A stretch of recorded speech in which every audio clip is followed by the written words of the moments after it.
استحوذ عليهم الشيطان فأنساهم ذكر الله. السلام عليكم ورحمة الله. Bonjour, bonsoir. maa ngi leen di nuyu daal maa ngi leen di nuyu quoi tey nag dama bëggoon fàttalante ak yéen rek ci li may gis mu nekk benn phénomène ndeysaan mu bari lool nag suñu mbokku jigéen ñi soxna yi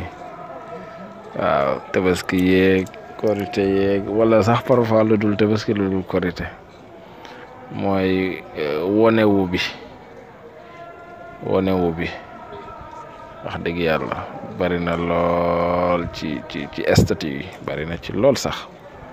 sañse ba mu rafet daa di photo waaw ne parfois ca robe bala waaw wala ca photo bala ndeysaan te amaana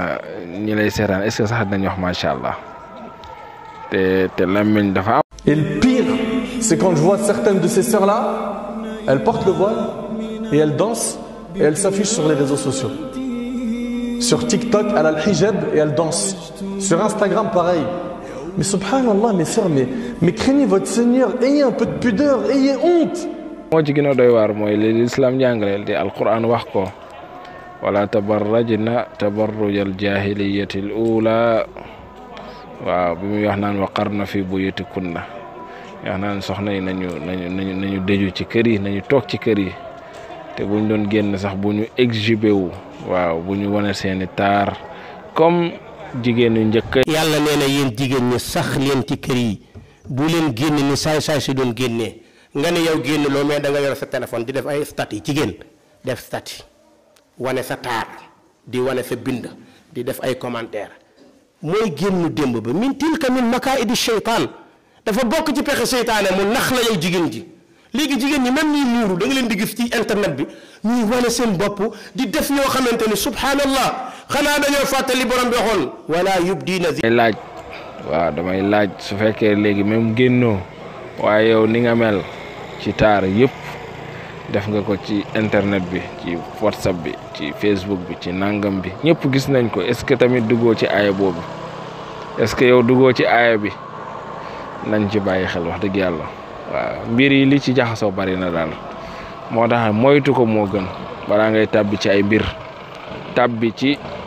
nit cetu la waaw tàbbi ci nit cetu la wala nga tàbbi ci wone sa taar ci ñoo xam ne waruñ ko gis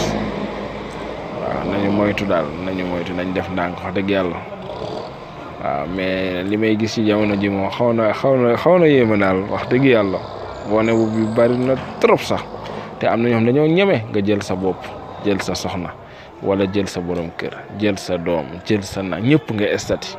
subhanallah loolu bari na daal bari na wax dëgg yàlla bari na lool de man na ñemewuma ko waaw ñemewuma ko kon nag wax ma pour man sax waaye damay joxe exemple rek kon nag nañ ko moytu daal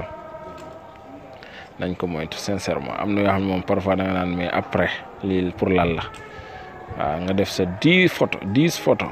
nga sol lii def manière bi def nii après léegi après la grande question loolu la mooy après tout ça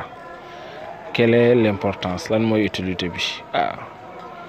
da nga bëgg a woon nit ñi ne nii nga mel wala lii nga am mais après kon nañ ko moytu bu baax yàlla na yàlla sàmm ñëpp waaye doy na war daal maa ngi wax lu am solo maa ngi ree parce que affaire bi tamit daf ma jaaxal daal wax dëgg yàlla jërë ngeen jëf.